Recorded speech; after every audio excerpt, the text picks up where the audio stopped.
Jordan, huwag mo namang hayaang masira yung araw mo dahil nag-away ko yung dalawa ni Christy. May naisip ako.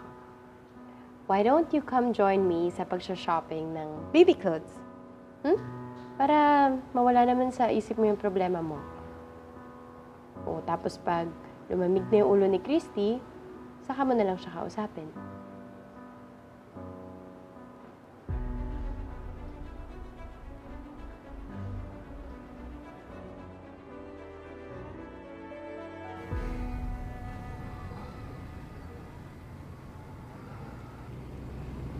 Kaz, okay ka lang ba?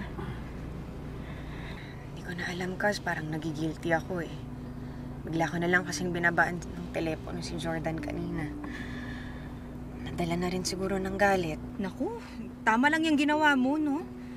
At saka, grabe naman kasi yung jowa mo, Kaz. Alam mo, hindi porke meron kayong tampuhan, eh, pababayaan yung responsibilidad niya sa'yo tsaka sa dinadala mo, okay? Oh my God. Kasi hindi ba si Jordan yun? Siya. Dito na lang ho. Okay na. Lily! Kausa!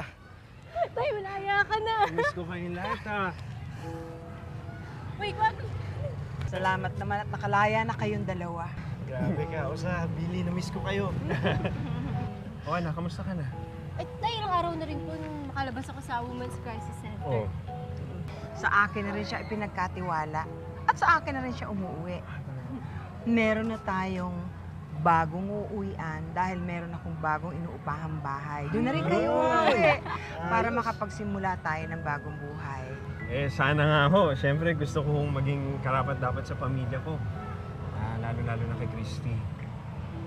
Eh, kamusta na ba siya? Di ba manganganak na siya? Dapat doon tayo sa bahay magkwentuhan kasi maluag doon, tapos mahangin, maraming puno. Alis ka na. May pagkain ba doon, Kausa? Natural. Oo, naghanda kami para sa inyo. Okay, wait lang. Jordan! Buti pa si Shaira na sasamahan mong mag-shopping. Habang ako, hindi mo man lang masamahan sa appointment ko, sa check-up ko? Christy, please don't make a scene here. Ako pa yung masama ngayon, Jordan? Ha? Ano ba? Kung meron talaga akong halaga sa'yo at itong baby natin, sisiguraduhin mong gigising ka ng maaga para makapunta sa check-up? Christy, huwag ka na mainis. Inumaga lang yung pag-uusap namin ni Jordan kagabi. Kung alam ko lang na may lakad pala kayo kaninang umaga, di sana ako na lang yung nanggising sa kanya. At doon ka pa natulog kagabi? Wala si Jeff. Lumabas, hindi ko alam kung saan ako ibang tutuloy. Wala naman kami ginawang masama. Nakitulog lang ako. Wow, Jordan. Yan talaga yung excuse mo? Di sana nag-hotel ka na lang kung ayaw mo talagang umuwi sa bahay ng pinsan ko, di ba? Dadahilan ka pa eh. Jordan, di ba nangako ka? Nangako ka na hindi ka na ulit tatapak sa pamamahay ng babaeng yan. Don't be so upset, Christy. Gusto lang ni Jordan ng shoulder to cry on kaya siya pumunta sa akin. Tsaka, gano'n naman talaga yung ginagawa niya, di ba? Dati pa. Sa akin talaga siya nakikipag-usap because he knows that I am the only one who can truly understand him. Ang sabihin mo, hinintay mo lang na meron kaming hindi pagkakasundo ni Jordan para makatiming ka na mapalapad mo yung papel mo sa asawa ko. Christy, tama na. Huwag mong bigyan ng masamang kahulugan yung pagtulong sa akin ng tao. Tama. Tsaka, Christy, concern lang sa akin si Jordan tsaka sa pinagbubuntis ko. Di mo naman siguro siya masisisi kung iniingatan niya tong pinagbubuntis ko. Ito naman talaga yung tunay niyang anak, di ba? Hindi yung nasa tiyan mo. Huwag mong iinsultohin yung anak ko. Christy, ano ba? Kakasabi ko na huwag kang gumawa ng eksena dito eh. Baka makasama pa itong mga away na to sa maigi anak ko. Jordan, ano ka ba? Hindi mo ba naririnig yung sinasabi niya? Paano niyang baliitin at insultuhin yung magiging anak natin? kung lahat ng kilos na gawin ko para sa safety ng anak ko, kay questionin mo, lagi lang tayo mag-aaway ng ganito. Alam mo, nag-iisip-isip na rin ako eh. Maybe we need a break. Anong ibig mong sabihin, Jordan? Mas kailangan ako ni Shaira ngayon. Kailangan ako ng anak namin. Doon muna ako tutuloy.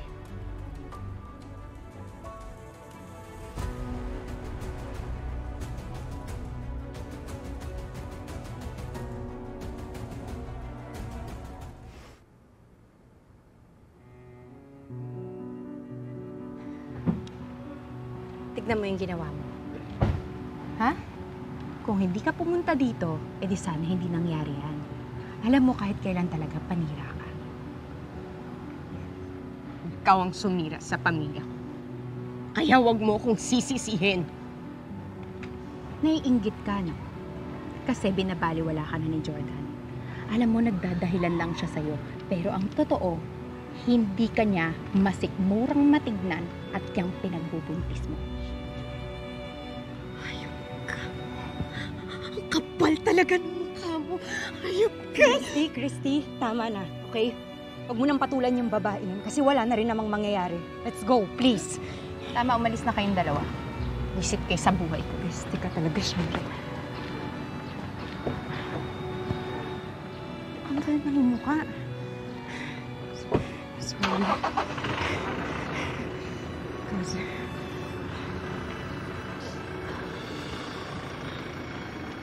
Sumusobra na talaga yung babaeng yan eh. Kasi paano nagawa ni Jordan yun? Paano siya nag-walkout ng ganun lang sa akin? Kaz, pabayaan mo muna siya, okay? Alam mo, siguro kailangan niya munang mag-isip-isip kasi sa totoo lang hindi na maganda yung mga nangyayari eh. Tama na, baka makasama sa'yo eh. Alam mo, Kaz, baka tama si Shaira. Ano? Naniniwala ka sa sinasabi ng babaeng yun? Paano kung nagdadahilan lang si Jordan? Dahil lang totoo, hindi niya talaga kayang tanggapin yung anak ko. Hindi niya masikmura yung mga nangyari sa akin. Well, kung totoo man yun, pagsisisihan niya lahat ng ginawa niya. Okay? Pero ngayon, Kaz, kailangan mong magpakatatag para sa baby mo. Ha? Hindi na siya pwedeng madamay. Tama ka. Sorry. Tama ka, Kaz. Alam mo, sisiguraduhin ko na maalagaan ko ang anak ko at mamahalin ko siya ng buong buo. Kahit pasiliyon ng ama ng baby ko. Ayun. Okay. Hayaan mo muna si Jordan. Ano ba pinagagawa kasi? Sorry. Gagawin kong lahat para maging maayos ang buhay natin. Pati na rin ang magiging anak ko kay Christy. Alam na ba ni Christy na nakalaya ka na? Balak niyo na po ba siyang kausapin? Hello, Belly? Napatawag ka. Meron ka bang problema? Kamusta ba si Leon? Tuloy pa rin pala ang komunikasyon mo sa kanila, no? Kinamusta mo pa talaga si Leon? Eh, di ba sinabi ko naman sa'yo, it's just a matter of time, babalik din sa akin si Jordan. Nilagay mo sa peligro ang buhay ng sarili mong anak para lang palabasin na sinasaktan ka ni Christy. Leslie, isa lang yun sa mga desisyon na kailangan kong gawin. Shai, anong ibig mo sabihin?